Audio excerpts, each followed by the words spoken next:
Hello, mike check 1 2 3 4. Hello, mike check. नमस्कार मित्रांनो, माझं नाव श्रीधर, मी एक दारुडे आहे. Hi everybody. आज दारू प्यालेलं नाही आहे. आजचा विषय आहे 7वी पायरी. आजची तारीख आहे 28 जून 2024 आणि समूह आहे पावलीन समूह, परळ, दादर, मुंबई. याच्या आधी आपण 6 पायऱ्या पाहिलेल्या आहेत. या समूहाने मला ही सेवेची संधी दिली. स्पीकर मीटिंग म्हणून दर शुक्रवारी गेले 7 आठवडे आपण बरोबर आहोत आणि ही सेवेची संधी दिली त्याबद्दल मी पावलीन ग्रुपच्या सभासदांचा आणि कार्यकर्त्यांचा आभारी आहे. पहिल्या पायरीमध्ये आपण पाहिलं की मद्यशक्तीपुढे हातबल आहे.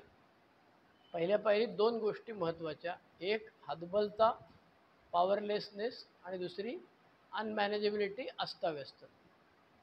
आणि प्रत्येक दारुड्याने तळ गाठला पाहिजे असा अट्टहास बिल डब्ल्यू का करतोय त्याचं उहापोह आपण पहिल्या पायरीत केलं. दुसऱ्या पायरीमध्ये उच्च शक्तीबद्दल त्यांनी दिलेलं आहे. आणि केम टू बिलीव्ह नावाचं आपलं एक पुस्तक आहे ज्याच्यावरचा मी व्हिडिओ आत्ताच टाकलेला आहे. तुमच्यापैकी किती जणांनी यूट्यूब चॅनल सबस्क्राईब केलेलं आहे? ठीक आहे, ज्यांनी नसेल केलं त्यांनी सबस्क्राईब करा. तिथे लिहिलेलं आहे ए शेअरिंग मुंबई आणि श्रीधर, 4 शब्द यूट्यूबवर टाकले की तुम्हाला तो तिथे घेऊन जाईल आणि काळ्या अक्षरामध्ये पाटी असते उजव्या हाताला, सबस्क्राईब करा. सबस्क्राईब केल्याने माझा काहीच फायदा नाही आहे. सबस्क्राईब केल्याने तुमचा फायदा असा आहे की तुम्हाला नवीन चॅनल बघा. लाईक केल्याने माझा काहीच फायदा नाही आहे. यूट्यूबच्या अल्गॅरिदममध्ये जेवढे लाईक जास्त तेवढा तो सर्चमध्ये वर आणतो. आणि शेअर केल्याने माझा काहीच फायदा नाही आहे. त्याच्यामुळे मला मगाशी एका सभासदांनी विचारलं किती झाल्यानंतर मग पैसे सुरू होतात. म्हटलं 16 लाख व्ह्यूज झाल्यानंतर मग पैसे सुरू होतात. त्याच्यामुळे पहिल्यापासून मी ठरवलेलं आहे. माझा स्पॉन्सर सांगितलं, येडा झाला का तू, 16 लाख कुठे होणार आहेत तुझे, का बस. आणि तो म्हणाला की याच्या पलीकडे जाऊन समजा तुला पैसे मिळाले तू किती बॉक्समध्ये टाक, काय प्रॉब्लेम आहे. त्याच्यामुळे दुसऱ्या पायरीमध्ये आपण केम टू बिलीव्ह म्हटलं, विश्वास बसला. आणि त्या पुस्तकामध्ये छानपैकी त्यांनी योगायोगाचे अनुभव दिलेले आहेत. असं झालं तसं झालं. आणि एकाचा अनुभव छान आहे त्या योगायोगमध्ये. तुमच्यापैकी ज्यांच्याकडे इंग्रजी पुस्तक केम टू बिलीव्ह किती लोकांकडे आहे? हां, घरी गेल्यावर जरूर वाचा. कोइन्सिडन्स म्हणून त्यांनी म्हटलेलं आहे. इंग्रजी पुस्तक आहे, मराठी भाषांतर झालेलं नाही आहे. त्यातला एका सभासदाचा अनुभव खूप छान आहे. दुसरी पायरी 1 सेकंदात सांगतो. तो म्हणतो, मी एमध्ये आलो, माझं सगळं चुपचुपीत चाललेलं होतं, माझं लिव्हर चांगलं झालं, माझं काम चांगलं झालं, माझं कुटुंब चांगलं झालं. आणि एक दिवस माझं डोकं फिरलं, मी दारू प्यायला निघालो. शुक्रवार रात्रीचा दिवस होता, त्यामुळे सगळे रस्ते फुल भरलेले होते. म्हणून मी एका कोपऱ्यातल्या बारमध्ये गेलो की जिथे आपल्याला बसायला जागा मिळेल. मी वेटरला ऑर्डर दिली, वेटरने दारू आणून ठेवली आणि मी दारू प्यायला सुरुवात करणार तेवढ्यात वेटर खाली कानाशी माझ्या आला आणि तो म्हणाला, अरे 4 महिन्यापूर्वी मी एच्या मीटिंगला पहिल्यांदा गेलो होतो, तेव्हा तू शेअरिंग करत होतास आणि तुझं शेअरिंग ऐकल्यामुळे मी त्या दिवसापासून दारूपासून दूर आहे. तो म्हणतो, ती दारू टाकून मी तिथून बाहेर पडलो. आणि हा जो काही योगायोग आहे तो दुसऱ्या बारमध्ये का नाही गेला, तो ह्याच्याच बारमध्ये का नाही गेला. बरं, बारमध्ये कस्टमर तर प्रत्येकाला वेगवेगळे मिळतात, टेबल वेगळे, मग ह्याच्या टेबलवर का गेला तो, आणि ह्याला सद्बुद्धी का झाली, ह्याला हळूच, याने असं नाही झालं, अबे साले तू स्लिप होत आहे, चुती असायला अक्कल नाही आहे, असं नाही म्हणाला. तो एवढंच कानात सांगितलं की 4 महिन्यापूर्वी मी एमध्ये गेलो होतो, तेव्हा तुझं शेअरिंग ऐकलं आणि त्याच्यामुळे ताकद मिळाली, मी दारूपासून दूर आहे. तुझी तो काय घालायची ती घाल, निजवायची ती निजव. त्याच्यामुळे दुसरी पायरीमध्ये उच्च शक्ती म्हणतो. तिसऱ्या पायरीमध्ये देव म्हणतो, पण हा देव धर्मातला देव नाही. देव नाही मानत तरी चालेल, हरकत नाही.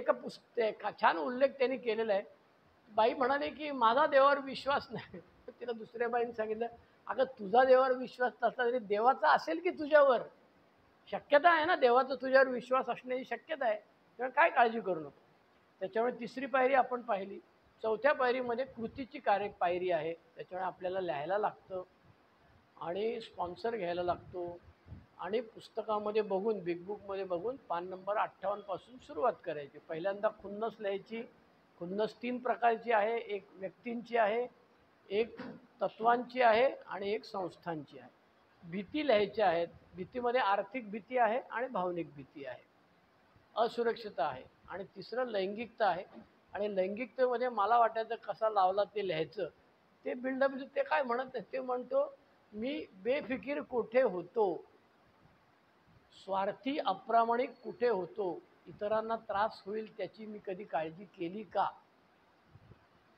आणि मग माझ्या मनामध्ये विचार आला की चौथी पायरी जोपर्यंत मी घेत नाही तोपर्यंत माझ्या कार्यक्रमाला सुरुवातच होत नाही. कारण पहिल्या 3 पायऱ्या ह्या मनातल्या मनात करायच्या. चौथी कृतीची आहे, 9वी कृतीची आहे आणि 12वी कृतीची आहे. बाकी सगळ्या पायऱ्या स्वतःबरोबरच घ्यायच्या आहेत. 10वी 11वी स्वतःबरोबर घ्यायची, 6वी 7वी 8वी स्वतःबरोबर घ्यायची, पहिली दुसरी तिसरी स्वतःबरोबर घ्यायची, 5वी स्वतःबरोबर आणि स्पॉन्सरबरोबर घ्यायची. पण चौथी पायरी मात्र कृतीची पायरी आहे, लिहायचं आहे. 9व्या पायरीत प्रत्यक्ष जाऊन भेटायचं आहे. त्यामुळे चौथ्या पायरीतनं हे सगळं बघितल्यानंतर आता हे बाड घेऊन मी स्पॉन्सरकडे गेलो, त्याच्याकडे वाचलं. 5व्या पायरीमध्ये त्यांनी मला माझ्या गुणदोषांची यादी करून दिली. एक काय काय तुझ्यासाठी डेंजरस आहे ते सांगितलं. काही ठिकाणी त्यांनी स्वतःचे अनुभव सांगितले, काही ठिकाणी त्यांनी ऐकलेले दुसऱ्यांचे अनुभव सांगितले. आणि त्याच्यातून मला खूप हलकं हलकं वाटलं. 5व्या पायरीला मला असं वाटलं होतं की 5व्या पायरीला कार्यक्रम खरं आता पुढे काय गरज नाही, झाला ना, बहुत हो गया. पण त्याच्या पुढे कार्यक्रम जो होता तो असा होता. 6व्या पायरीमध्ये मी सोडायला तयार झालो. इंग्रजी शब्द आहे एंटायरली रेडी. आणि जोपर्यंत मी सोडायला तयार होत नाही, तुम्ही बघितलं असेल शेणातला किडा असेल त्याला बाहेर काढला की तो तडफडायला लागतो. तो शेणात टाकला परत की त्याला मजा येते. आणि मग आज आपण 7व्या पायरीबद्दल बोलणार आहोत. पण मगाशी उमेशने एक अनुभव सांगितला, त्याच्यात तो म्हणाला की अरे एक अशी मोठी लॉटरी लागली पाहिजे. मोठी लॉटरी लागली तर मी काय करीन, काम धंदा बाज होत गेलं, सोडून देईन तुझ्या आहे. एक फ्लॅट घेईल. तर मी माझ्या बाजूच्या सभासदाला म्हटलं एक बाई पण ठेवेल आणखी. त्याला जाम गुदगुल्या झाला, त्याने मोठ्याने टाळी दिली मला. मग मी त्याला म्हटलं तुला बहुतेक बहुतेक जोरदार फटका बसलेला दिसतोय, त्याच्यामुळे तू जोरात टाळी देतोयस मला. अल्कोहोलिक सनसच्या त्याचा मी संबंध 7व्या पायरीशी जोडतोय. 6व्या पायरीत सोडायला तयार आणि 7व्या पायरीत परमेश्वराला सांगायचे छोड दे अभी आपण तर तयार आहे. मग 7व्या पायरीत नक्की काय करायचं. तर पहिली गोष्ट माझ्याच्यानी नाही होणार. इतकी वर्षे मी कुले आपटले, माझ्याच्यानी नाही होत हे मला कळलेलं आहे. त्याच्यामुळे 7वी पायरीमध्ये नम्रता आली. आईला नम्रतेचा आपला काय संबंध नाही. साहेबाशी उद्धट, बायकोशी तुला काय अक्कल आहे. ते बायको म्हणते अरे तू उताडा पडत होता एवढी वर्ष. आत्ता मी येताना कोणाशी तरी विचारलं, म्हटलं तुम्हाला तब्येत बरी नाही, अमुक आहे तमुक आहे. म्हणजे किती वर्ष प्यालास, 20-22 प्यालो म्हणतो. म्हटलं 8 दिवसात तब्येत बरी व्हायला पाहिजे का साले. अल्कोहोलिक सनसमध्ये आल्यानंतर आमच्या लक्षात येतं की 6व्या पायरीत मी सोडायला तयार होतो आणि 7व्या पायरीत ए भाई अभी तू कुछ तो कर, मेरे से नहीं होने वाला. 6व्या पायरीत त्यांनी सांगितलं आपल्या स्वभाव दोषांच्या चिठ्ठ्या बनवा, एका बॉक्समध्ये टाका, रोज सकाळी एक चिठ्ठी काढा आणि त्याच्यावरती दिवसभर काम करा. किंवा एक चिठ्ठी काढा, 8 दिवस त्याच्यावरती काम करा, मग ती चिठ्ठी बाजूला ठेवा, पुन्हा दुसरी काढा आणि त्याच्यावर काम करा. आणि काम करा म्हणजे काय, तर रोज स्वतःला बजावून घ्यायचं की आज तुला राग नाही आला पाहिजे, आज तू शिव्या नाही दिल्या पाहिजे, आज तू बाईला. आमचा एक तिकडला मित्र आहे तो त्या काय ते करतात, मालिश करतात, त्याला काय म्हणतात, मसाजवाल्या बाईला फोन करतो म्हणून. म्हटलं मग काय होतं पुढे मसाज ते. आणि कल्याणच्या एका सभासदाने मला सांगितलं होतं ऑफिसमधल्या बाईने जेवण झाल्यावर माझ्या हातावर बडीशेप ठेवली की त्या ज्या गुदगुल्या होत्या त्याच्यात मी 4 दिवस खुश असतो. त्याच्यामुळे आम्हाला सगळ्यांना आमचे स्वभावदोष आवडत असतात. कोणाला मटका खेळण्याचा असेल, कोणाला दुसऱ्याचे पैसे बघितले की जळत असेल. प्रत्येकाचे स्वभावदोष वेगळे आहेत. त्यामुळे प्रत्येकाने रात्री झोपताना विचार करायचा की मी दारूकडे जाण्याची शक्यता असलेले स्वभावदोष आणि त्याची 6वी पायरी आणि त्याची 7वी पायरी. आता 7व्या पायरीमध्ये BW आपलं प्रार्थना असं म्हणते की नम्रतापूर्वक परमेश्वरास आळवले की त्याने आमच्यातील बारीक सोरीक स्वभावदोष दूर करावे. आता पहिली गोष्ट म्हणजे परमेश्वराचा माझा संबंध आज ड्रायडे आहे, किधर तो आसरा पाणी मिलना मागताय. 1 पावशेर पिऊन झालेले आहे पण पुढची काही सोय होत नाही. अड्ड्यावर माझ्या तर रेड पडलेली आहे, आता काय करू. ह्याच्या व्यतिरिक्त परमेश्वराला आपला दारू पिताना संबंधच नव्हता. किंवा कधीतरी मी फुल टाईट असलो की शाळेच्या ग्राउंडवर झोपायचो, आकाशात तारे दिसायचे आणि मी ढाय मोकलून रडायचो, काय तू साला बेवडा केला मला, अमुक आहे तमुक आहे. तर परमेश्वराचा संबंध आपलं चुपचुपीत चालण्याकरताच होता. माझं हे काम होऊ दे, मटका लागू दे, लॉटरी लागू दे, मोठी 5 करोड 10 करोडची पाहिजे ना आपल्याला, कमी 1 करोडमध्ये काय, मला फ्लॅट मुंबईत फ्लॅट घ्यायची माझी अवकात नाही आहे. कारण आम्ही ज्या भाड्याने राहतो 35,000 भाड्याने, त्याची किंमत 2.5 कोटी आहे. त्याच्यामुळे ते काय आपल्याला परवडणार आहे, त्याच्यापेक्षा आपलं चाललंय ते बरं आहे. आणि बिल डब्ल्यू म्हणतो हंबली आस्क्ड हिम, नम्रतापूर्वक. अरे ज्या परमेश्वराला फाट्यावर मारला त्याला हंबली कसं काय विचारणार यार मी. त्याला तर म्हणा अबे ए करताय की नाही करताय, चल हटा हवा आने दे, तू पीछे बैठ मैं देखता हूँ. तिसऱ्या पायरीमध्ये वारंवार सांगतो इच्छा आणि जीवन परमेश्वरावर सोपवा, पण मी कायम सांगतो तू मागच्या सीटवर बस, पिलन ड्रायव्हर, पिलनला तू बस, मी ड्रायव्हिंग करतो. आणि सत्यानाश माझ्या आयुष्याचा करून घेतला, पण अधूनमधून मला जोर येतो. आणि म्हणून बिल डब्ल्यूनी 12 आपल्या बिग बुकमध्ये ह्याच्याबद्दल फक्त एकच परिच्छेद आहे आणि त्याच्यात ती प्रार्थना दिलेली. काय प्रार्थना आहे? तो म्हणतो ही तयारी झाल्यानंतर, म्हणजे कुठली 6व्या पायरीत मी सोडायला तयार झालो, बरोबर आहे. मी गमतीने म्हणायचो सुरुवातीला, एने मला हिजडा केलाय, एने मला छक्का केलाय, मला हवं तसं आयुष्य जगू देत नाही, मला बाई ठेवायची आहे, मला लफडी करायची आहे, मला मारामारी करायची आहे. पण एने ही चौकट नैतिकतेची नवीन काय सांगितलं नाही, जे लहानपणापासून आईबापाने सांगितलं तेच यांनी सांगितलंय, पण त्यांचं कधी पटलं नाही, यांचं पटलेलं आहे. त्याच्यामुळे 7व्या पायरीमध्ये बिग बुकमध्ये पान नंबर 64 वरती तो म्हणतो की ती तयारी झाल्यानंतर आम्ही प्रार्थना करतो. काय प्रार्थना आहे? माझ्या निर्मात्या, माझी आता तयारी झाली आहे. 6वी पायरी मी घेतली आणि माझं काम चालू आहे, पण आजच्या दिवस जेवढा पेपर सोडवला तेवढा तुला लगेच तपासायला देतो बाबा. माझी तयारी झालेली आहे. जे काही माझे सर्वस्व चांगलं आणि वाईट ते मी तुझ्या स्वाधीन करण्याची माझी प्रार्थना आहे. तुला आणि माझ्या बांधवांना उपयुक्त होण्याच्या कामी अडथळे येणारे माझ्या स्वभावातील प्रत्येक दोष तू दूर करावा. तुझी आज्ञा पूर्ण करण्यासाठी जेव्हा मी इथून बाहेर पडेन तेव्हा मला सामर्थ्य प्रदान कर. आपण त्यावेळी 7वी पायरी पुरी केलेली असते. बिग बुकमध्ये फक्त एक परिच्छेदाचा उल्लेख आहे. प्रार्थनेबद्दल सांगायचं तर आपल्याकडे फक्त 4 प्रार्थना आहेत. एक आहे चित्तशांतीची प्रार्थना, दुसरी आहे 3ऱ्या पायरीतली प्रार्थना बिग बुकमधली, चौथी आहे 7व्या पायरीतली प्रार्थना, आणि एक आहे 12 पायऱ्या 12 रूढीमधली 11वी प्रार्थना. ह्याच्या व्यतिरिक्त आपल्याकडे प्रार्थना नाही. तुम्हाला कोणतरी व्हॉट्सअपवर पाठवलं असेल, प्रत्येक पायरीची वेगळी प्रार्थना आहे असं सांगितलेलं असेल. त्याच्यामुळे अल्कोहोलिक्स अनोनिमसच्या लिटरेचरमध्ये ह्या 4च प्रार्थना आहेत. चित्तशांतीची प्रार्थना, 3ऱ्या पायरीतली प्रार्थना, 7व्या पायरीतली प्रार्थना आणि 11व्या पायरीत. बाकी एरवी कुठेतरी मी प्रार्थना करतो असं एखादं वाक्य आहे, पण डबल इन्व्हर्टेड कॉमामध्ये टाकलेल्या ह्या 4 पायऱ्या.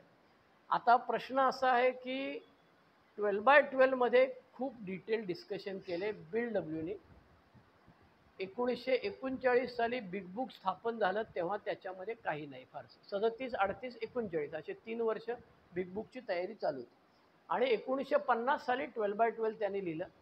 तो जगभर फिरला आणि सगळेजण त्याला सांगायला तू आमची स्टोरी सांग. ते म्हणतो अरे मी GSO कॉन्फरन्स कशी बनवायचं सांग. ते म्हणाले ते नको आम्हाला, ते ट्रेडिशन पिडिशन कुछ बोलना मत हमको खाली ये तेरा स्टोरी बोलना, इधर गिरा उधर गिरा वो मागताय. आणि बिल डब्ल्यू 2 तास बोलायचं. आणि डॉक्टर बाब म्हणतात 15 मिनिटापेक्षा जास्त बोलला की तुम्ही तेच बोलायला सुरुवात करता. त्याच्यामुळे अल्कोहोलिक्स अनोनिमसच्या मीटिंगमध्ये आल्यानंतर 7व्या पायरीबद्दल 12 पायऱ्या 12 रूढीमध्ये मराठी पुस्तकामध्ये अनुक्रमणिका नाही, इंग्रजी पुस्तकामध्ये आहे.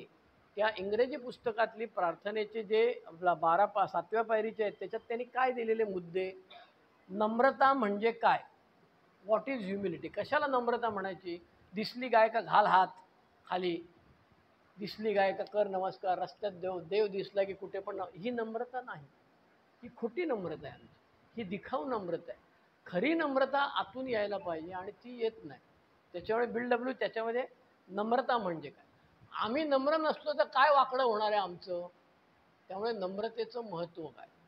तिसरा विषय त्यांनी सांगितले मानवी चैतन्याच्या खऱ्या स्वातंत्र्याचे प्रवेशद्वार हे इथे आहे 7व्या पायरीमध्ये. सगळं आजच कळलं पाहिजे असा अट्टास नाही. मलाही कळलेलं आहे असा माझा दावा नाही.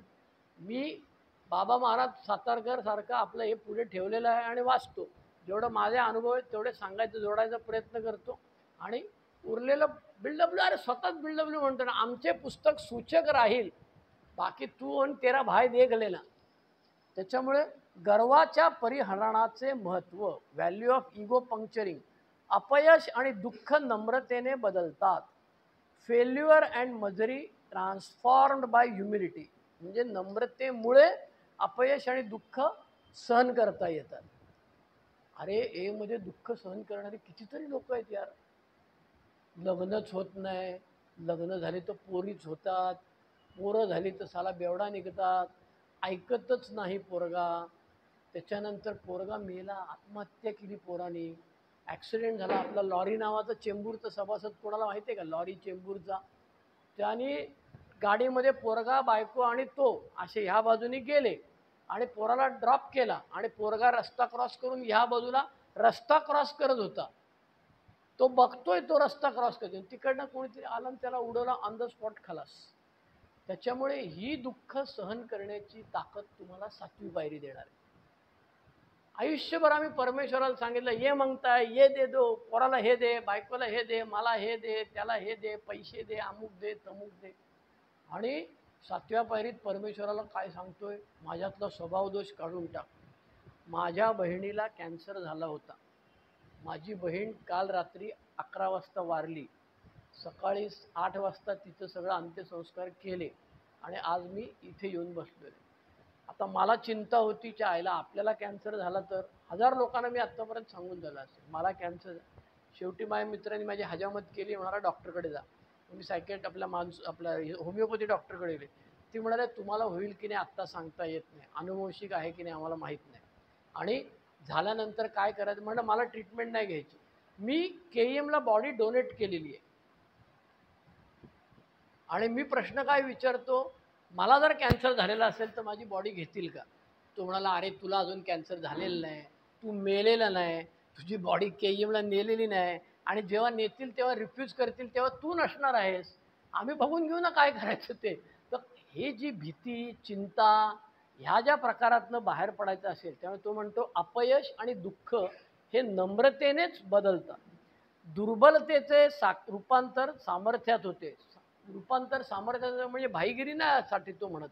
तो म्हणतो की कायम वाटायचं अरे ह्याची चिंता त्याची चिंता भीती. मी आता यूट्यूब चॅनल चालू केलं, मला भीती होती साला कोणीतरी केस टाकली तर का होईल, कोणी अमुक केलं तर का होईल. म्हणून मी 2-4 लोकांना ज्यांनी यूट्यूब चालवलेलं आहे त्यांना फोन केले.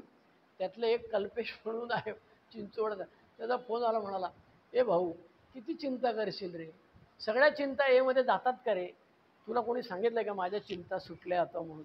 त्याच्यामुळे चिंता राहणार, हा आपल्याला लागलेला शाप आहे. त्याच्यामुळे ह्यातून मुक्ती, चिंतेसहित जगायला सुरुवात कर. आणि म्हणून तो म्हणतो की दुर्बलतेचे रूपांतर सामर्थ्यात होते. चिंतेपुढे मी हतबल होतो, दुर्बल होतो, चिंता माझ्यावर हावी व्हायची. आता अल्कोहोलिक अनोनिमसमध्ये आल्यानंतर मला कळलं की ह्या चिंतेवरती मात करण्यापेक्षा ह्या चिंतेला स्वीकारून मी पुढे जाऊ शकतो का. वेदना ही नव्या जीवनाची प्रवेश मूल्य आहे. आम्हाला सगळ्यांना वेदना झालेल्या आहेत.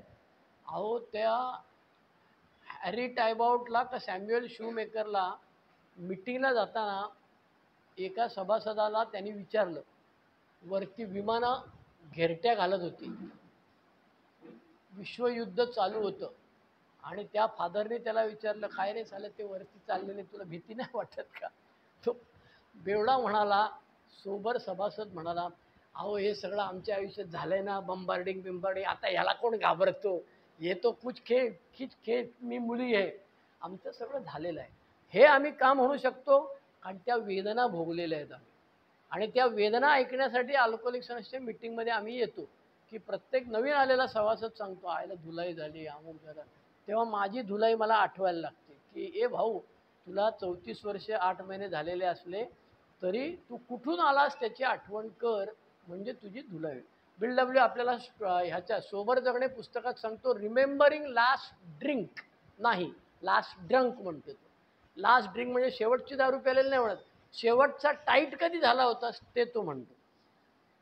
Pen is the admission price for new life. आम्ही ह्या नव्या आयुष्यात आलेलो आहोत आणि त्याची किंमत आम्ही मोजलेली आहे.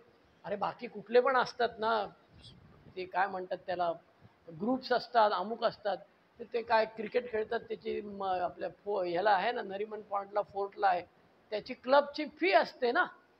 मग आमच्या क्लबची फी किती आहे? वाट लावून घे आणि मग इथे ये, ही आमच्या क्लबची फी आहे. त्याच्यामुळे आमच्या क्लबचा मेंबर होणं साधं सोपं नाही आहे. म्हणून येऱ्या गबाळ्याचं काम नाही आहे दारू सोडणं. आपण म्हणत असतो मध्ये आलो, एक हात देवाला एक हात याला. आठवा बरोबर तुमचे पहिले 15 दिवस तुमची टरकलेली होती की नाही, पहिल्या दिवशी फाटलेली होती की नाही, मरता क्या नाही करता म्हणून मध्ये आलो. त्याच्यामुळे तो म्हणतो pain is the admission price. आणि आत्मकेंद्रितपणामुळे आलेली भीती दोषांना चालना देते. त्या भीतीतून मग आणखी काहीतरी निर्माण होते. Self centred fear chief activator of defects. कारण ह्या भीतीतून दुसऱ्या गोष्टी निर्माण होणार आहेत. हे असं होऊ नये म्हणून मी दुसरं काहीतरी लफडं करणार आहे. आलं लक्षात? बायकोला माझं हे कळू नये म्हणून मग मी ते अमुक करणार तमुक करणार, ते सगळे आम्ही धंदे केलेले आहेत. आत्मकेंद्रितपणातून बाहेर पडायला मदत करून 7वी पायरी आपल्याला परमेश्वराकडे वळवते. अल्कोहोलिक्स अनोनिमसच्या मीटिंगमध्ये आल्यानंतर 12 पायऱ्या 12 रूढी पुस्तकामधले हे जे मुद्दे आहेत, ह्याच्या व्यतिरिक्त 7व्या पायरीबद्दल फारशी चर्चा 6व्या 7व्या पायरीबद्दल झालेली नाही. म्हणून मी काय केलं, बेस्ट हां बोला. हो, वाचतो. आत्मकेंद्रितपणातून बाहेर पडायला मदत करून 7वी पायरी आपल्याला परमेश्वराकडे वळवते. म्हणजे आत्मकेंद्रितपणातून बाहेर पडायचं असेल तरी 7वी पायरी आहे. आणि 7वी पायरी घेतली की त्याचं फळ काय आहे, तर आम्ही परमेश्वराकडे अरे परमेश्वराकडे वळायला मी येडा आहे का? मी आयुष्यभर सांगितलं आपने तकदीर के विधाता हम खुद बनेंगे. त्याच्यामुळे अल्कोहोलिक्स अनोनिमसच्या मीटिंगमध्ये आल्यानंतर मी परमेश्वराकडे कधी वळणार आहे? माझ्याच्याने होणार नाही. माझे स्वावलंबनाने वाट लावलेली आहे. दारू पिताना आम्हाला भीती वाटायची का? त्या माथेरानच्या वंट्री हिलवरती मी एकटाच गेलोय. काल रात्री दारू प्यालो आणि आज सकाळी उठून बाकीचे सगळे सांगायला, भडव्या जाऊ नको, तुझा बाप आम्हाला मारेल, साला अमुक आहे तमुक आहे. गेलो सुरसुर पोचलो तिथे, हात बीत दाखवला तिकडनं आणि परत आलो. आणि आल्यावर ह्या सगळ्यांनी 6 जणांनी मला बुकलला तिच्या आईला. 6 आल्या, पळून गेलास तू, मेला असतं, दरीत पडला असतं तर कुत्रं मिळालं नसतं तिच्या आईला, तुझी हाडं. अल्कोहोलिक्स अनोनिमसच्या मीटिंगमध्ये आल्यावर कळलं की तेव्हा भीती कशाने जायची? दारूनी जायची. दारू काय मला द्यायची? हाय कोई मायकालाल आ जाओ मेरे सामने. मग आता का नाही होत हाय कोई मायकालाल? आता बायको काय बोलली, तुम्ही काय धंदे केलेत सांगू का, असं बोललं. पोरं समोर बसलेले असले की आपली चड्डी पिवळी, काय करणार? कधीतरी बायको पट्टा सोडते तोंडाचा आणि मग आपण खाली मान घालून बसलेला, बरं पळता येत नाही तेव्हा, त्याच्यामुळे आपली वाट लागते. म्हणून बिल डब्ल्यू म्हणतो आत्मकेंद्रितपणातून बाहेर पडायला हे. मी काय केलं, बेस्ट ऑफ ग्रेपवाईनचा व्हॉल्यूम 1 काढला, त्याच्यात काही नाही आहे. बेस्ट ऑफ ग्रेपवाईन व्हॉल्यूम 3 काढला, त्याच्यातही मला काय फारसं मिळालेलं नाही आहे. अच्छा हे आहे पण ते मी वाचलेलं नाही. बेस्ट ऑफ ग्रेपवाईन व्हॉल्यूम 2 पान number 130, those 12 steps as I understand him नावाचं सॅम्युअल शूमेकरचं आर्टिकल आहे, पान नंबर 125. त्याच्यामध्ये तो 7व्या पायरीचं विश्लेषण करतो. तो म्हणतो वी प्रे फॉर थिंग्स फेवरिंग सर्कमस्टन्सेस. आम्ही काय परमेश्वराकडे मागतो? ये दे, ते दे, पोरगं बरं होऊ दे, मला बरं होऊ दे, मला लॉटरी लागू दे, प्रमोशन मिळू दे, इन्क्रिमेंट मिळू दे, ही केस पडलेली आहे ती केस सुटू दे. तो म्हणतो की हे सेल्फिश मागणं आहे, स्वार्थी मागणं आहे. आणि आयुष्यभर आम्ही परमेश्वराकडे असंच मागितलं. त्याच्याऐवजी म्हणतो गॉड टेक अवे माय प्राईड. हे परमेश्वरा माझा अहंकार घेऊन जा. हे परमेश्वरा माझ्यातली वासना घेऊन जा. हे परमेश्वरा माझ्यातली भीती घेऊन जा. हे परमेश्वरा माझ्यातली खुन्नस घेऊन जा. Please do take them. तो म्हणतो we may say in church.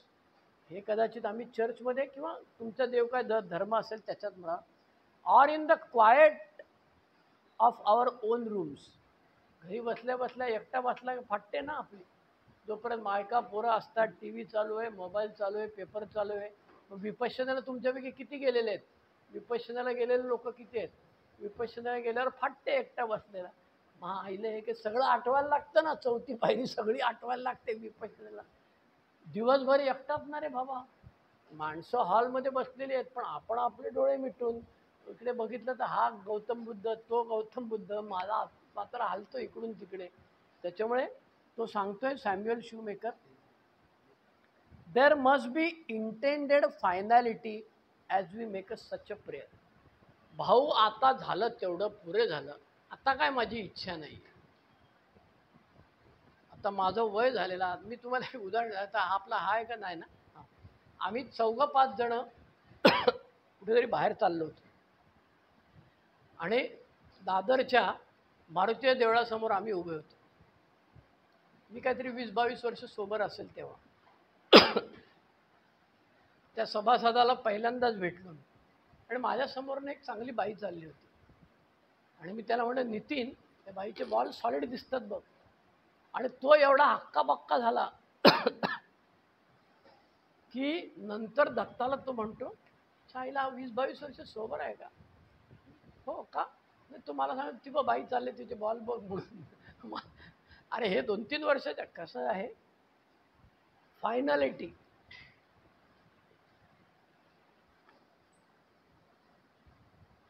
There must be intended finality as we make such a prayer. प्रार्थना करण्यापूर्वी 6वी पायरी. येस, अभी आपण को नाही मागताय. आता मला समजा 1 लाख रुपये, काय मला काय 2.5 कोटी पाहिजेत, मला नवीन घर घ्या. समजा 2.5 कोटी मला कोणी द्यायला तयार असेल आणि मला सांगितलं हे एक पेग पी, पिणार आहे का मी? किंवा बाजारामध्ये एक 50 रुपयाचं नवीन इंजेक्शन आलं. विचार करा, प्रत्येकाने विचार करणे. नवीन इंजेक्शन बाजारात आलेले, ते 50 रुपयाचं इंजेक्शन घेतलं तर तुम्ही सोशल ड्रिंकर होणार. आता माझ्यामध्ये लाळ गळते का? आता माझ्या एवढ्या वर्षामध्ये लक्षात आलं की प्याल्याने एवढी धुलाई झालेली आहे. आता मरायला त्या दारूमध्ये काय इंटरेस्ट राहिलाय मला? सोशल ड्रिंकर का व्हायचंय? कुठली आता बरेच सभासद सांगतात, मला बाई बोलवते. अरे रत्नागिरीला गेलेलो, त्या एका सभासद, मी, माझी बायको आणि सगळेजण बसलेलो. त्यांनी शेअरिंग केलं. 3 बायका झाल्या माझ्या, 2 बायका मेल्या, आता तिसरी झाली का काहीतरी मेली. आणि बायकांना आकृष्ट करण्याची माझ्यामध्ये क्षमता आहे, अशी काहीतरी जादू आहे की बाई आकृष्ट होते. आता माझी बायको हसते, मी आपला ते आमलेट चेहरा, एरंडेल चेहरा करून बसलोय. मग संपल्यानंतर संजयला विचारलं, संजय हा काय बोलतोय? तो म्हणा, अरे तो वेडा आहे, तुला कळलं नाही का? जर तुला कळलं नसेल तर तू पण वेडा आहेस. त्याची पहिली बायको मेली आणि तिने बरीच प्रॉपर्टी ह्याच्या नावावर करून गेली. दुसरी बायको त्याला सोडून गेली. तीच बायको डिवोर्स झाल्यानंतर परत तिसरी त्याच्याकडे आली आणि आता हा एकटाच हलवत बसलेला आहे आणि तो एकटाच मेला. त्याला कोण पोरं नाही, काय नाही, तिच्या माहेरी टोपी.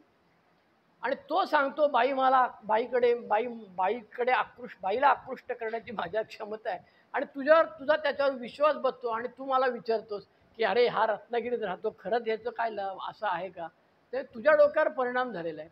म्हणून बिल डब्ल्यू म्हणतो की आधी मी तयार झालोय का 6व्या पायरीमध्ये, की जेवढं झालं तेवढं लफडं पुरे झालं. आता कुठे बाई मला म्हणाली तरी पण मी जाईल का? नको रे बाबा. मी मागच्या वेळी अनुभव सांगितलेला होता की त्या ILIच्या ऑफिस ह्याच्यामध्ये मी गेलो होतो दिल्लीला आणि ती बाई येऊन बसली. आधी मला लय मजा वाटत होती, येऊ दे येऊ दे. नंतर माझी हवा टाईट झाली, घशाला कोरड पडली आणि मीच तिथून पळून गेलो.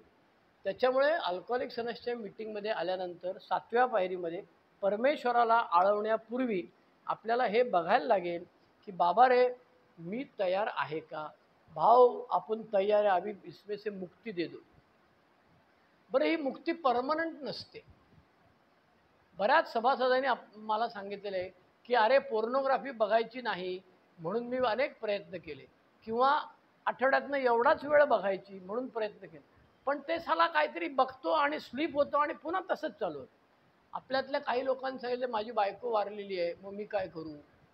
आपल्यातल्या काही लोकांनी सांगितले की माझं लग्नच नाही झालं, मग मी काय करू? म्हणजे तो काय सांगत असतो तुम्हाला, मला अधिकार आहे.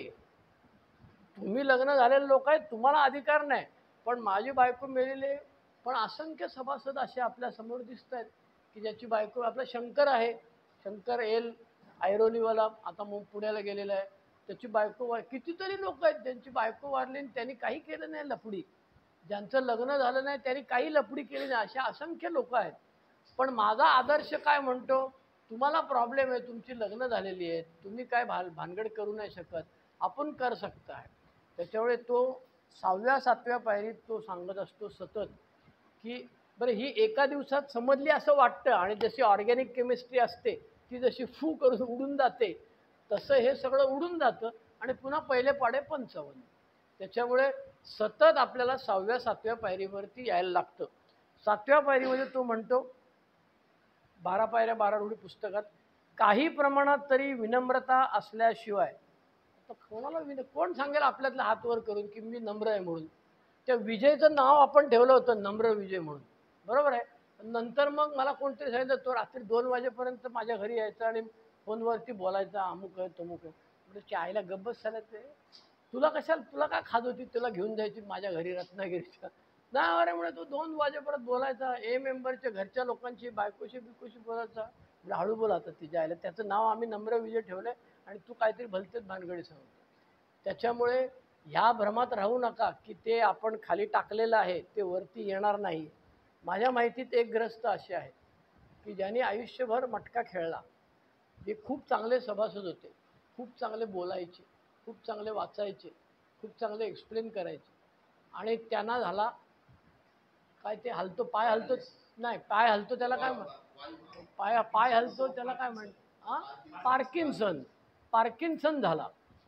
आणि मग ते मिटिंगला दिसेनासे झाले. त्याच्यामुळे त्यांच्या घरी मेंबर जायला लागले की अहो ते तुम्ही पैसे घेतले ते द्या म्हणून. हे बायको आणि पोरग त्याचं मालकाकडे गेलं. तो क्लासमध्ये शिकवत होता बाबा, त्यांनी पैसे क्लासमधनं बरेच वर्ष घेतलेले असं घरी सांगत होता.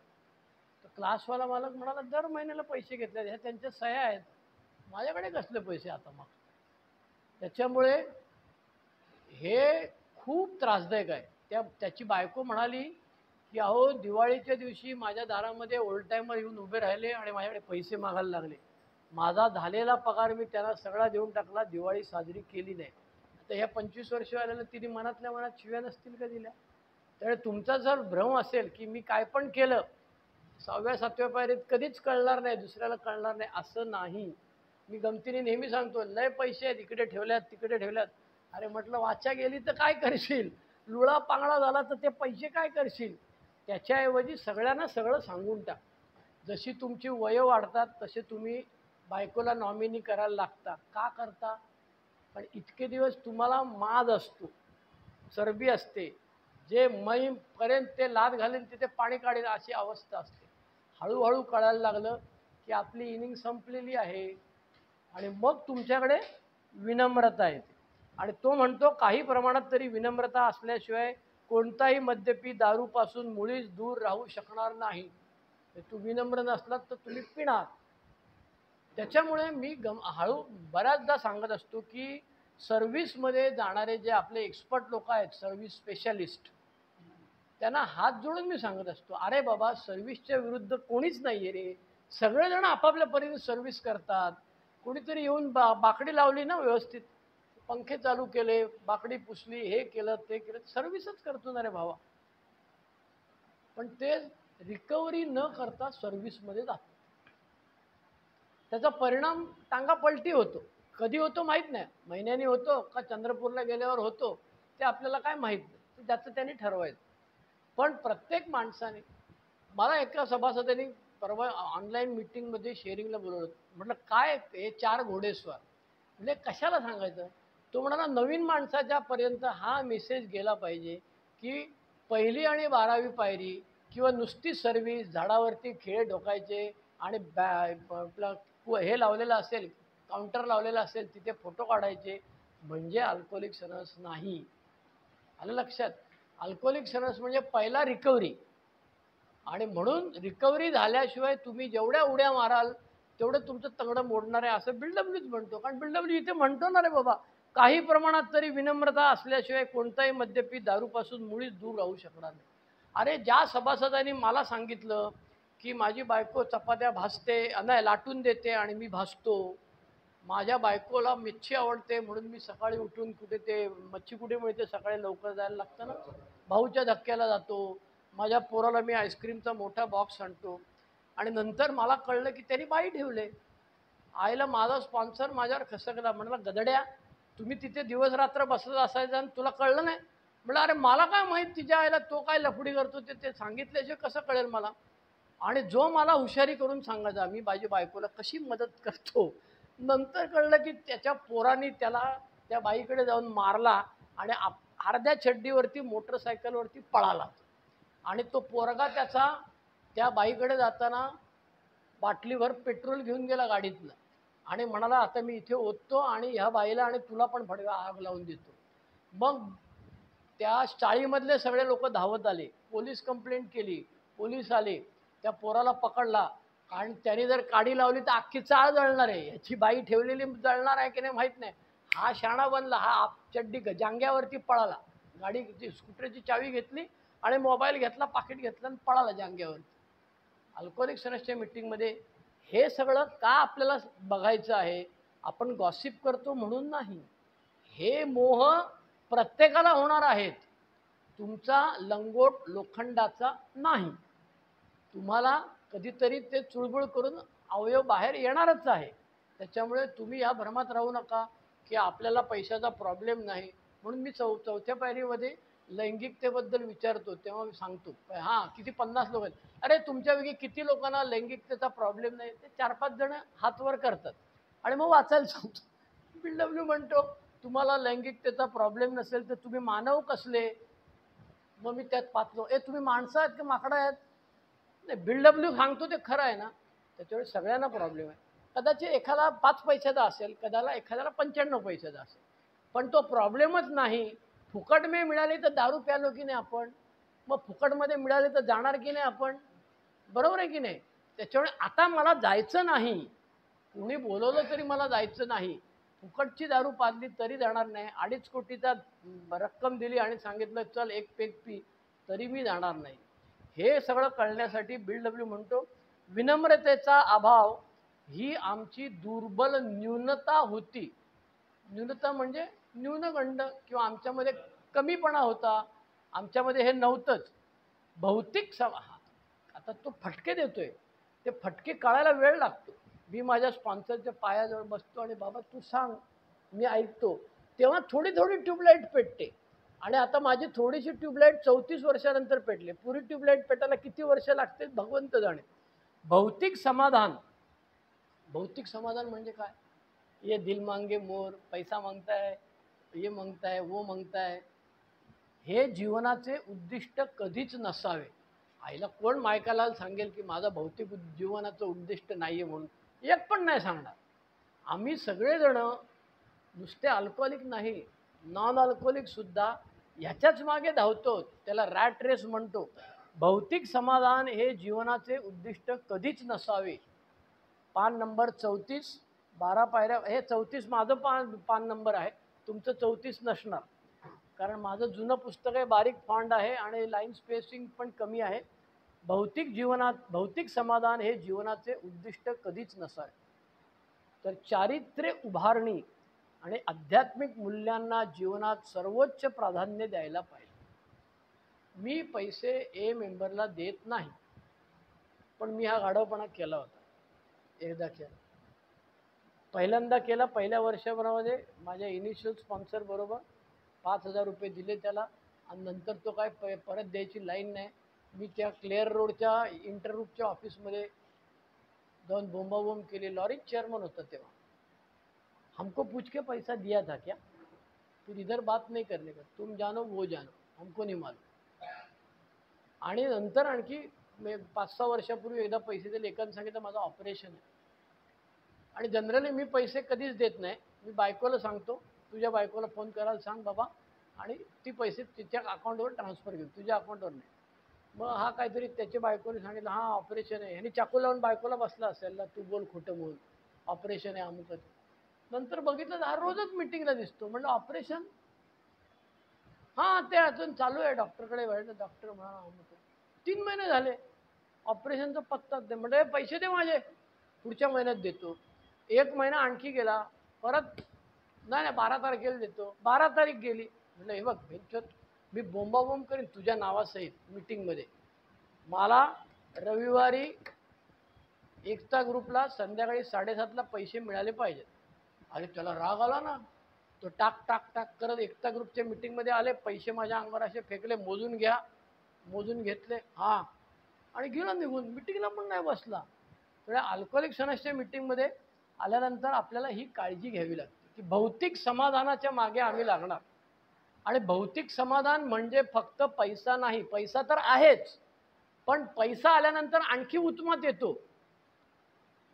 आपल्याकडे कितीतरी असे सभासद आहेत, गरिबी का हिसाब रखो असं म्हणणारे, नंतर पैसे आल्यानंतर कामावरच्या विधवा बाईच्या मागे लागले की नाही. हा बघ, हा हसतो, याला विचार, नंतर कोणाबद्दल बोलतो मी ते याला आणि दोघा तिघांना कळलं. त्याच्यामुळे अल्कोहोलिक सनसच्या मीटिंगमध्ये आल्यावर मी धरून सगळेजण व्हल्नरेबल आहेत. इंग्रजी शब्द आहे व्हल्नरेबल. आम्ही स्वतः देव असल्यासारखे वागत होतो आणि स्वावलंबनाला अग्रक्रम देत होतो. हम करे लात मारीन तिथे पाणी, आज मेरी तरफ से सबको पैसा पैसा क्या होतं रांड. डायलॉग हेच आपले फेमस डायलॉग होते ना रे बाबा. मग आम्ही कोणाला फसवत होतो? लोकांना फसवत होतो. लोक काय म्हणाले, त्याला येडा आहे तिच्या, याच्या नादी कुठे लागतात. लोक फसली नाहीत, मी स्वतःलाच फसवत होतो. आपण स्वतः देव असल्यासारखे वागत होतो. सब कुछ हम करेगा आणि स्वावलंबनाला अग्रक्रम देत होतो. आणि स्वावलंबनाच्या ऐवजी ए भाई तू कुछ तो कर म्हणजे मुझको भी तो लिफ्ट करा दे, हेच मागितलं ना. म्हणून ते फादर सॅम्युअल शूमेकरने सांगितलं, अरे कधीतरी परमेश्वराला सांग ना, माझा आजचा दिवस राग येऊ दे नको, माझ्यातली रिझेंटमेंट काढ, माझी अशी नजर इकडे तिकडे, मान अशी इकडे तिकडे फिरते, त्याच्यावर काहीतरी कर. अल्कोहोलिक सनसच्या मीटिंगमध्ये आल्यानंतर बिल डब्ल्यू 12 पायऱ्या 12 रूढी पुस्तकामध्ये म्हणतो, देवाची इच्छा शोधण्याचा प्रयत्न करणे. तर देवाची इच्छा आहे का आम्ही परत दारू प्यावी? देवाची इच्छा नाही ना आम्ही दारू परत प्यावी म्हणून. अरे दारू परत प्यावी अशी इच्छा असती तर इथपर्यंत कशाला आणला असता. आणि आपण नेहमी काय डायलॉग मारतो, अरे जिसने इधर तक लाया वो आगे भी लेके जाएगा. ते वाळवंटामध्ये उंट घेऊन जातात अरब लोक, आणि तो अरब रात्री उंट बांधत नाही आणि उंट पळून जातो. आणि तो अल्लाला सांगतो, च्या आईला तुझ्या भरोश्यावर राहिला. तो म्हणाला, गाढवा, उंट बांधून तू ठेवायचा, माझे कामधंदा सोडून तुझा उंट काय बांधायला येऊ का मी? तू रात्री झोपताना उंट बांधला असतास तो पळून गेला असता का? मला शिव्या कशाला देतो तू? बिल डब्ल्यू म्हणतो, देवाची इच्छा शोधण्याचा प्रयत्न कर. माझ्यासाठी देवाची इच्छा काय आहे? आणि जसजसं ए मधलं वय वाढतं आणि शारीरिक वय वाढतं, तसं तसं माणसाची फाटायला लागतं. बायको मेली, आता मी काय करू? वय वाढलं, आजार आहेत, मी काय करू? त्याच्यामुळे असंख्य प्रश्न आहेत. आज तुम्हाला प्रश्न भेडसावत नाहीत ह्याचा अर्थ आयुष्यात प्रश्न भेडसावणार नाहीत असं नाही. अजून बरीच दिल्ली दूर आहे. त्याच्यामुळे टांगा माझा कधी पण पलटी होऊ शकतो. म्हणून तो म्हणतो, देवाची इच्छा शोधण्याचा प्रयत्न करणे, ती इच्छा पूर्ण करण्यासाठीच कार्य करणे, हे विनम्रतेचे अविभाज्य घटकच आमच्या आचरणातून हरवले होते. आम्हाला जाणीवच नव्हती याची की बाबा रे, काहीतरी देवाची इच्छा असेल, आपलं चांगलं झालं की आपण देवाची इच्छा म्हणतो, बरोबर आहे. पण जेव्हा दुःखदायक प्रसंग होतात तेव्हा आपण म्हणतो का देवाची इच्छा आम्हाला सहन करायला पाहिजे? फार फार तर कधीतरी काही धर्मातले लोक म्हणतात की अरे हे भोग आहेत, कर्म का सिद्धांत आहे, मागच्या जन्मी जे केलं ते फेडायला पाहिजे. अरे मागच्या जन्मी कशाला, या जन्मीच केलेली लपडी आहेत ना, तिथं इथल्या इथे फेडायला पाहिजेत ना. या जन्मीची कारली पेरलेली ती कारलीच उगवणार आहेत, ती दुसऱ्याच्या शेतात नाही उगवणार, माझ्या शेतात उगवणार आहेत. त्याच्यामुळे प्रॉब्लेम आहे. मी शिव्या देतो. माझी मुलगी एकदा फोनवरती तिच्या मैत्रिणीला म्हणे, अबे जा बे तू क्या घंटा उखाडेगी. 7वीतली पोर, तिला काय कळतं घंटा काय ना उखाडेगी का काय नाही. माझी बायको बेडरूममध्ये जाऊन 2 तास रडत बसली. मला काय चुते भेजे, रडते कशाला? मग पोरीने सांगितलं, अहो मी शिवी दिली ना म्हणून ती रडते. दिली तर दिली शिवी ना, उसमें क्या बड़ी बात है. ती नॉर्मल आहे ना, सोबरायटीत लग्न झालं आमचं. त्यावेळी तिला मद्यपाश आणि ते हे तुमचे स्वभाव बघ काय माहीत नाही. ती म्हणते, अरे तुला किती वेळा सांगितलं, आपल्याला सगळं साधं सांगितलं असतं ना, नवरा बायको पोरांच्या समोर भांडू नका. बरोबर आहे. भांडलात की ती पोरं बघणार आणि ती पोरं पुढे नंतर त्या एक कुठली तरी स्टोरी सांगितली जाते की नवरा बायकोनी काहीतरी बापाला बाजूला रूममध्ये नेऊन ठेवलं आणि काहीतरी जुनी फडकी बिडकी काहीतरी त्याला नेऊन दिली. तर ते पोरगं होतं त्याचं 7 वर्षाचं. त्याने कुठली तरी जुनी फडकी काढून ठेवली. तर त्याच्या बापाने विचारलं, ही फडकी कशाला काढून ठेवल्यात? तो म्हणाला, तुम्हाला जेव्हा तिकडे ठेवायचं असेल ना, तेव्हा मला उपयोगी पडतील.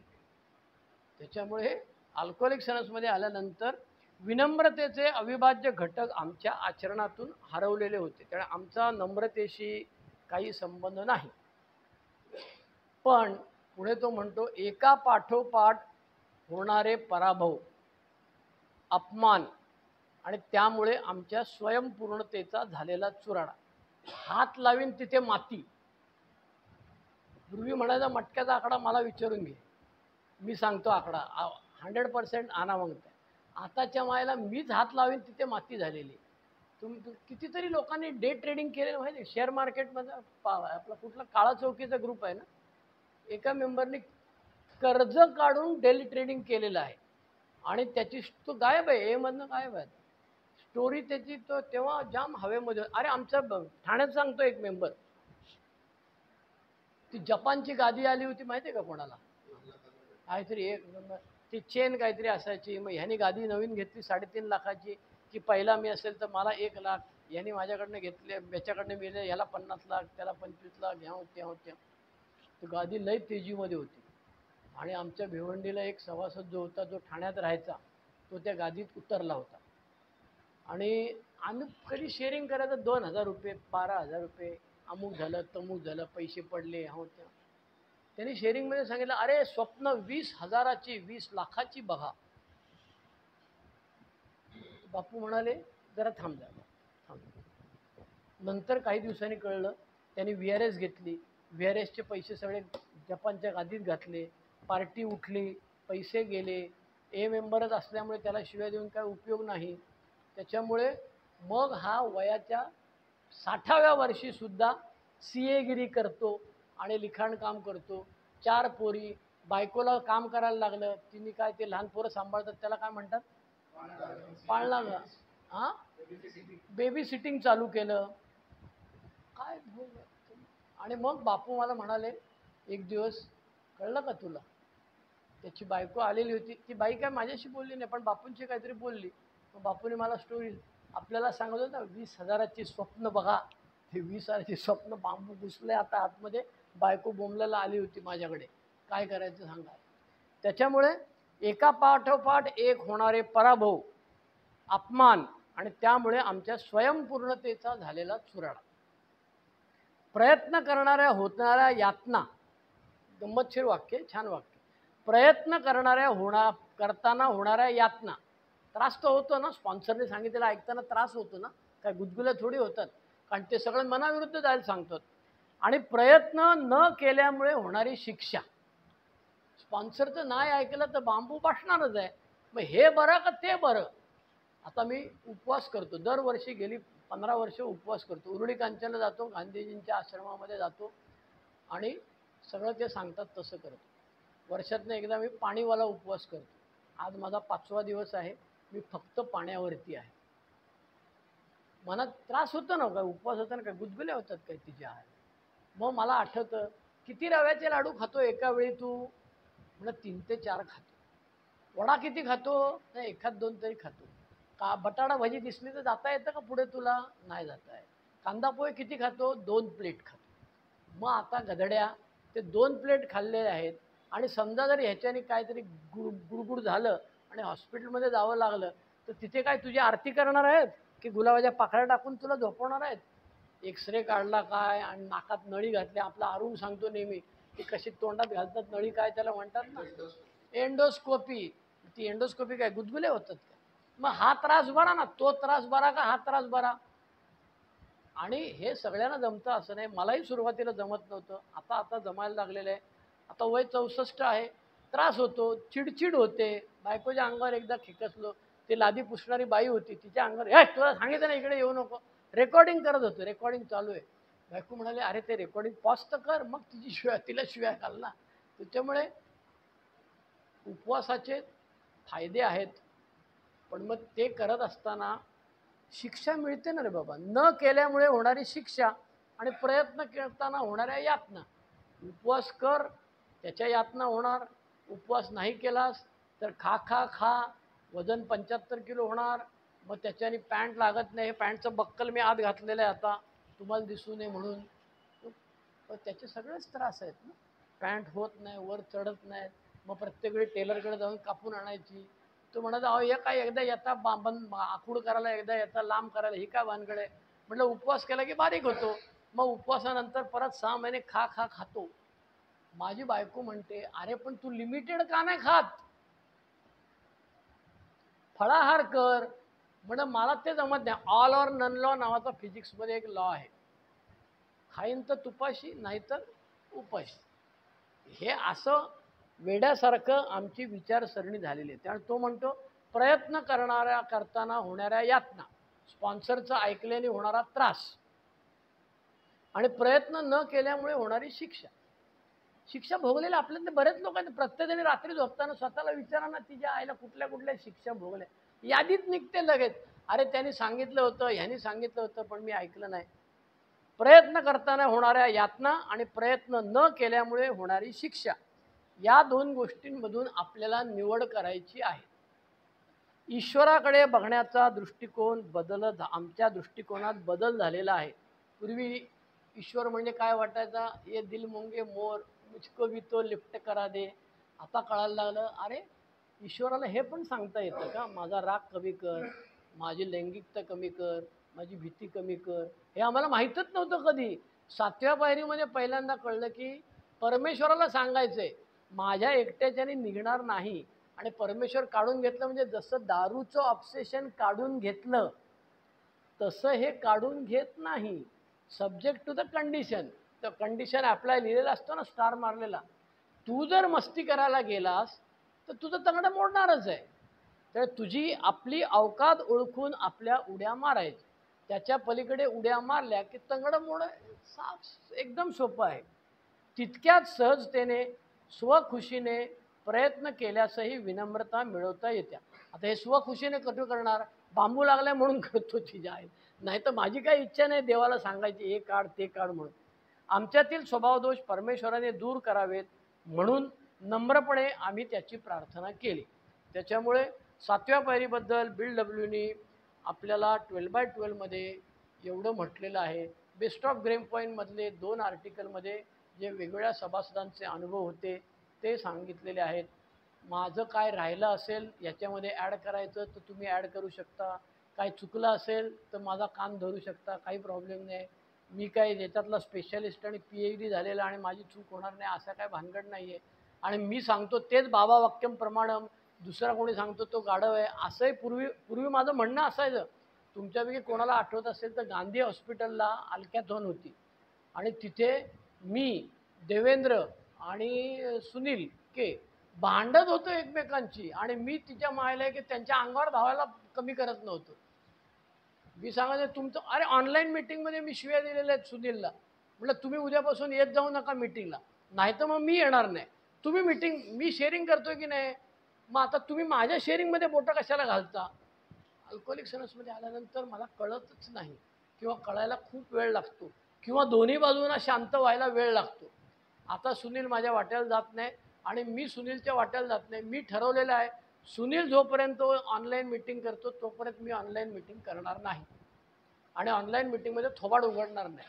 कारण मी काय बोललो की त्याला, तो सुद्धा शेवटी दारुडाच आहे ना, माणूसच आहे ना, ते त्याच्या काहीतरी असेलच ना. तर त्यांनी डंख मारला की त्यांनी बेंचवर एक मारला तर मी 10 साप घेऊन मारणार त्याला. आणि लोक म्हणणार अरे त्याची वर्ष बघ किती, तो किती चांगलं आयुष्य जगलेलं आहे बघ, पण पुन्हा आपल्याच थोबाडीत मारून घ्यायचं. त्याच्यापेक्षा पहिल्या दिवशी आपल्याला जे सांगितलं ते दूर राहा. बायकोनी ढॅन ढॅन ढॅन गोळ्या मारायला सुरुवात केली, नाही सहन होत, चप्पल घाल आणि चालू. तर अल्कोहोलिक सनसची 7वी पायरी म्हणते आम्हाला परमेश्वराकडे प्रार्थना करायची, ही नम्रतेची पायरी. 6व्या पायरीत तो म्हणाला होता की it separates main from boys. लहान मुलं, बालकं आणि प्रौढ माणसं यांना वेगवेगळे करणारी ही प्रार्थना 6वी पायरी आहे. आणि 7व्या पायरीत मात्र तो हे म्हणतो.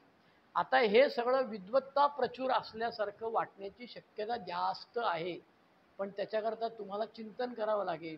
ती पायरी घेऊन वाचत बसावं लागेल. 3-3 वेळा त्याचा अर्थ समजून घ्यायला लागेल. नाही कळलं तर स्पॉन्सरकडे जावं लागेल. परमेश्वराची प्रार्थना भाकायला लागेल. आणि आज जे ज्ञान झालेले ते कायम टिकेल अशातला काही भाग नाही. ह्याने मला तेरी माँ का म्हटलं की मी याला उलटा प्रतिसाद देणारच आहे. मी गप्प बसणार नाही. त्याच्यामुळे ही नम्रता यायला खूप वर्ष लागतात. किती लागतील मला माहीत नाही. त्याच्यामुळे आज आपण 7व्या पायरीबद्दल बोललो. 28 जून 2024 पावलीन समूह तुम्ही सगळ्यांनी शांतपणे ऐकलं त्याबद्दल तुमचा आभारी आहे. या समूहाने मला सेवा करायची संधी दिली त्याबद्दल आभारी आहे. धन्यवाद.